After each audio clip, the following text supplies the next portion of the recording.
Why you still feel broke, even though you earn more now. Do you remember the first time you got a raise, or that moment you finally landed a job that paid more than you ever expected? You felt a surge of relief. You thought, this is it, the stress is over. I can finally save. Then 6 months passed, maybe a year, and strangely, even though the numbers on your paycheck had grown, the number at the bottom of your bank account stayed exactly the same. You're earning more than ever. Yet, you still feel just as broke as you did when you were scraping by. If that sounds familiar, I have a hard truth for you today. You don't have an income problem. You are a victim of the invisible thief. In the financial world, we call it lifestyle creep. And if you don't kill this trap now, it will kill your chance at ever being truly free. Lifestyle creep is the subtle, almost silent phenomenon where your expenses rise at the exact same rate as your income. It starts with small things.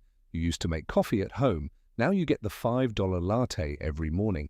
You used to drive an older car that worked just fine, but now that you're a manager, you feel like you need a car that matches your title. You move into a slightly bigger apartment because you can afford it now. And on the surface, this feels like progress. It feels like you're rewarding yourself for working so hard. But here is what no one tells you.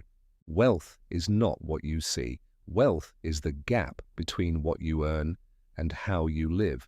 When you increase your spending every time you increase your income, you aren't building a better life. You are building a more expensive cage. You are tethering yourself to your job more tightly than ever before, because now you need that higher salary just to survive. You've lost the power to walk away. You've lost what I call your freedom margin. And here's what makes this so dangerous. It doesn't feel like a trap. It feels like success. It feels like you're moving up. But moving up in lifestyle without moving up in net worth is just running faster on the same treadmill. There is a psychological trap called the Diderot Effect. It's named after a French philosopher who lived in poverty until one day he was gifted a beautiful scarlet robe. The robe was so magnificent that he suddenly felt the rest of his possessions were shabby. So he replaced his old chair, then his desk, then his rugs. Before long, he was in massive debt, surrounded by beautiful things, but completely miserable. He famously said, "I was the absolute master of my old robe. I am the slave of my new one." This is exactly what happens when you land that higher-paying job. The new apartment demands new furniture. The new furniture demands a better TV. The better TV demands a faster internet plan. The faster internet plan demands a better sound system, and suddenly you're $3,000 deeper in monthly expenses than you were a year ago, with nothing to show for it but a nicer-looking life. Every upgrade creates a new baseline of what you consider normal. And this is where the mystery of your missing money lies. You aren't bad with money, you are simply reacting to a psychological urge to match your surroundings, an urge that has been studied, documented, and exploited by every industry that wants your paycheck. The system counts on this. Advertisers count on this. Banks count on this. Because a person who always spends everything they earn is a person who can never quit. A person who can never say no. A person who will keep showing up to a job they hate because they have no other choice. Now, I want to talk about a phrase that is the absolute killer of wealth. I deserve this. When you've worked a 60-hour week or handled a toxic boss or managed a massive project, your brain craves a reward. You tell yourself, I worked so hard for this money, I deserve to enjoy it. And you do. You absolutely deserve to enjoy your life, but you have to ask yourself, what do you deserve more? Do you deserve a new car today? Or do you deserve never having to worry about an unexpected bill again? Do you deserve a fancy dinner tonight? Or do you deserve the freedom to quit a soul-crushing job next year because you have enough walk-away money in the bank? Do you deserve a luxury vacation this summer?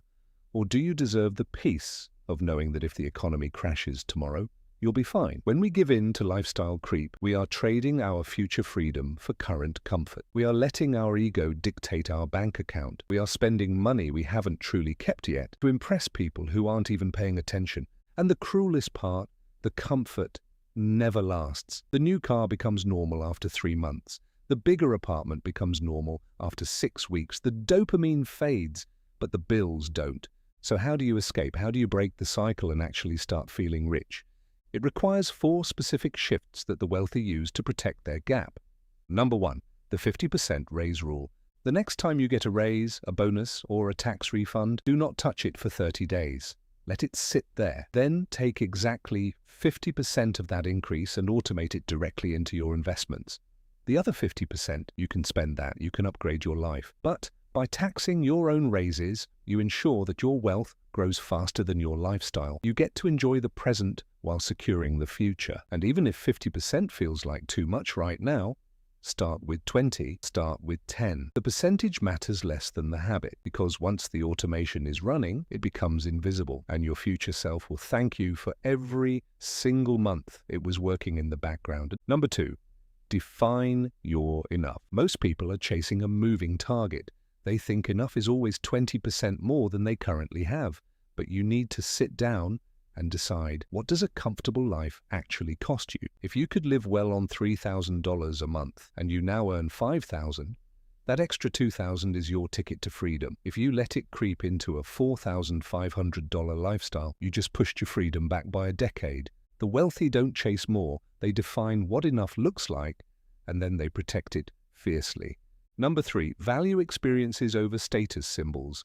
A status symbol, like a luxury watch or a designer bag, requires maintenance. It creates anxiety about theft or damage, and it loses its appeal faster than you think. 3 months after the purchase, it's just another thing you own. An experience gives you memories. A freedom buffer gives you peace of mind, and peace of mind is the ultimate luxury. Knowing you are safe regardless of what happens in the economy or at your job is a feeling no luxury car can ever give you. No amount of designer clothing will ever match the calm of knowing going to be okay. Number 4, track your lifestyle inflation the way you track your income. Most people know exactly what they earn. Very few people know exactly what they spend. And that blind spot is where lifestyle creep thrives. Once a month, sit down for 15 minutes and look at where your money went. Not to judge yourself, not to feel guilty, just to see, because awareness alone changes behavior. When you can see that your subscription costs went from $80 a month to $240 without you even noticing, that's when the invisible thief becomes visible. And once you can see it, you can stop it. There's one more thing I want you to understand, and this might be the most important part of this video. Lifestyle creep doesn't just steal your money, it steals your options. Every unnecessary recurring expense is a chain. Every upgrade you didn't need is a vote for staying exactly where you are. And every time you say, I deserve this, without asking, but what am I giving up? You hand a piece of your freedom to someone else. But the reverse is also true. Every time you pause before spending, every time you redirect money toward your future, every time you choose freedom over appearance, you are buying back your life. One decision at a time. The reason you still feel broke isn't because you don't earn enough. It's because the invisible thief has been taking your raises before you could even see them. But once you name the thief, he loses his power. Wealth isn't about the car you drive or the labels on your clothes. True wealth is the ability to wake up in the morning and say, I can do whatever I want today. And you only get that by protecting the gap, by keeping your feet on the ground while your income takes flight. You're not behind. You were just never shown how the trap worked. Now you know, and now you can walk out of it. If you're ready to stop feeling broke and start building a life of real confidence, subscribe. We're removing the mystery one decision at a time. Subtract confusion, add confidence. I'll see you in the next one.